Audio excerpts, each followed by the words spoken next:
Well, hello, greetings to you, budget conscious techie people. Today, I just want to talk to you about my iPad. Well, specifically the iPad 6th Gen. But actually, I didn't purchase this. I got this from my mom. Well, actually, I grabbed it from my mom because she was only using it for WhatsApp calls and things like that. And to be honest, an iPad, there's a lot more things you can do with an iPad than just make WhatsApp calls. Now, this particular iPad is the cellular version, so you can put a SIM card in it, and it also has Wi-Fi, obviously. And apart from that, it has 2 gigabits of RAM. 2026 2 gigabits of RAM is not sufficient, but to be honest, when you use this, you don't see the limitations. I think only when you go on to those browsers, if you open several apps, you might have a bit of difficulty.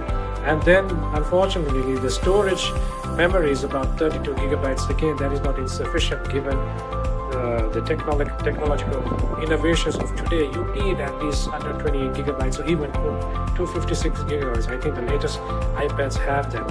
But to be honest, can you and I, who are budget conscious and given the current economic situation, can we really afford one of those high-end iPads that cost about maybe 1 or 2, 3 lakhs?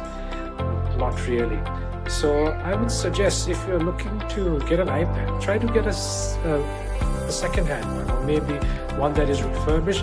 And sometimes you never know, some of these vendors tend to have old stock piles of Apple devices. So if you can maybe go to pet house somewhere, you might be able to. So I would suggest you should invest in one of these. I think these are good for students. I think if you're into ebook reading, this is pretty good.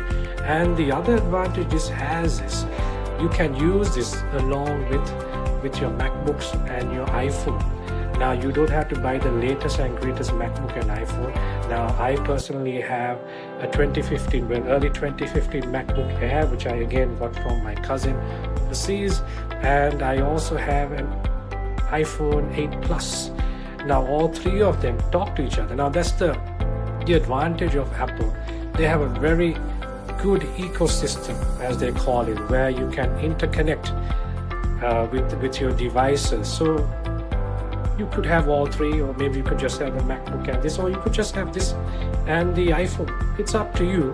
You can even use these with a Windows laptop, or you can even use it with Android. So it's up to you to decide how you want to use it, but I currently use it with that setup. And to be honest, I started using Apple back in 2023, actually, 2023, because my previous employer, they introduced me to Apple by giving me access to a MacBook Air M1. Now that's a really, really good laptop, and to be honest, those M1 chips, Windows can't even get close. I know Windows, Intel is creating, and even Snapdragon, they're also creating some new chips, etc., trying to compete with Apple. But I think Apple is at the top end. Now, I've used an Apple M1 Air MacBook, and it's absolutely, it's really fast.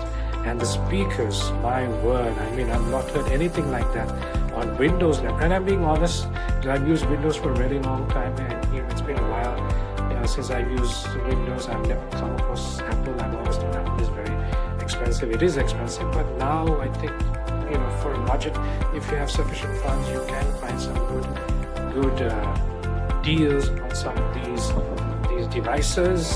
If you look in maybe on Facebook Marketplace and probably Ekman, and even I think on Daraz, you might be able to find some good deals. So I would, if I was you, if you really want to get into the Apple ecosystem, just lower your standards. Don't try to get the latest and greatest, because these devices can be used for a very long time. And this came out in 2018. Now this is 2026.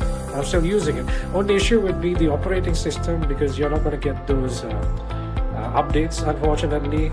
That's how it is. That's how things are. Vendors, people like Apple, Google, Samsung, whoever, right? They want you to buy their latest and greatest, but I would suggest don't waste your time on things like that. So if you really want, if you really want to get into the Apple ecosystem, I would suggest just getting some used ones. So if you have any friends, wealthy friends who use these Apple products and who tend to sell them off or something like that, speak to one of them and see if you could get a good deal from them. Yeah, so I just wanted to share this with you. So have a great day and keep searching, and I'll try to see if I can post some more videos like this. God bless you.